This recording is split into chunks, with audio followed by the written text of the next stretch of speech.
Bien, chers amis, loué soit Jésus et Marie. Nous voici dans le temps de l'Avent, ce temps d'attente, de préparation pour accueillir l'enfant Jésus à Noël. Et déjà, la première chose que nous pouvons remarquer, c'est que pour l'Église, l'année liturgique ne commence pas le 1er janvier, ni même d'ailleurs le 25 décembre, le jour de Noël. C'est pourtant à partir de Noël que l'on comptabilise les années. Et ni même à Pâques, qui est le moment de la rédemption universelle. Mais l'année liturgique pour l'Église commence ce premier dimanche de l'Avent. Et elle a la particularité de commencer par aucun événement précis, par aucune commémoration, mais simplement de commencer par un temps d'attente qui est aussi, comme nous allons l'entendre dans l'évangile de ce dimanche, un temps de conversion. L'Avent, nous le savons, compte 4 dimanches, et le dernier dimanche est toujours celui qui précède Noël. Ce qui marque ce temps de l'Avent dans lequel donc nous entrons aujourd'hui, c'est que c'est d'abord un temps d'attente. Nous avons donc 4 semaines pour attendre activement et nous préparer à la joie de Noël, du Messie qui vient pour nous sauver. Au fondement du christianisme, il y a donc un temps d'attente.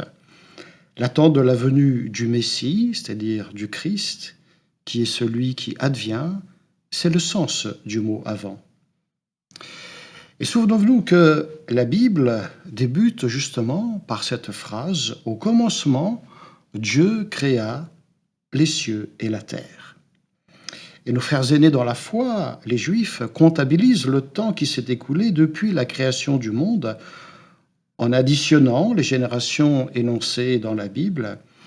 Et c'est ainsi qu'ils en sont à l'année 5783, au moment où je vous parle. Et ils sont en attente du Messie, ne l'ayant pas reconnu quand il s'est fait l'un de nous. Car pour nous chrétiens, le Messie est déjà venu dans le temps, à la plénitude même des temps, comme ça nous avait été annoncé.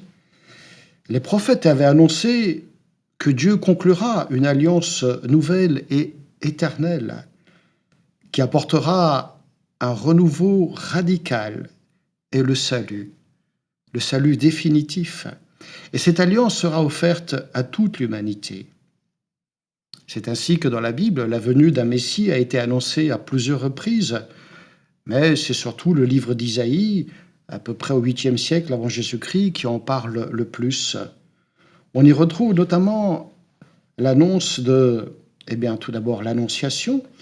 C'est là que nous trouvons cette fameuse phrase « Voici que la jeune femme est enceinte, elle va enfanter un fils et elle lui donnera le nom d'Emmanuel ». Nous y trouvons aussi l'annonce du Messie en tant que serviteur, et même serviteur souffrant. « Voici mon serviteur que je soutiens, mon élu qui a toute ma faveur. J'ai fait reposer sur lui mon esprit.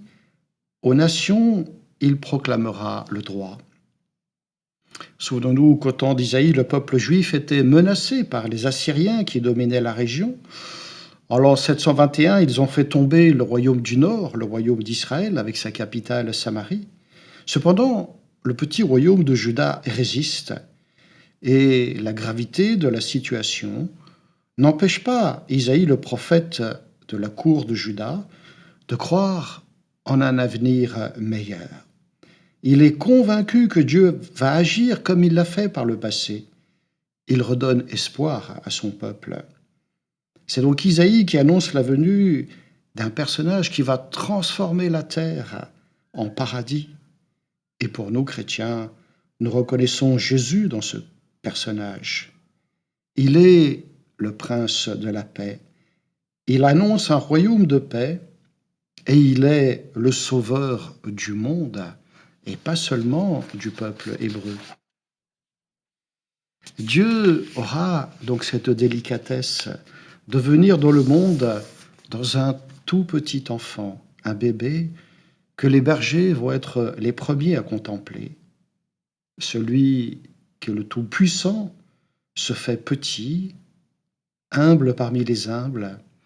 Il vient à la rencontre de notre cœur, et c'est dans notre cœur que se produit cette rencontre, non pas en faisant un grand étalage de puissance, mais tout simplement en étant appelés comme les bergers à venir contempler l'indicible et l'ineffable mystère d'un Dieu qui se donne à quiconque veut bien ouvrir son cœur pour le recevoir.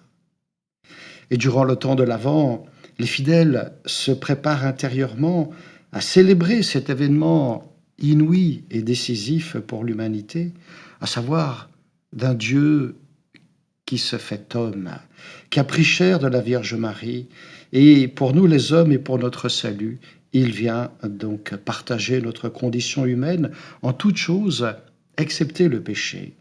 C'est le point de départ de notre mystère du salut. Bonne préparation de l'Avent, bonne attente et bonne conversion.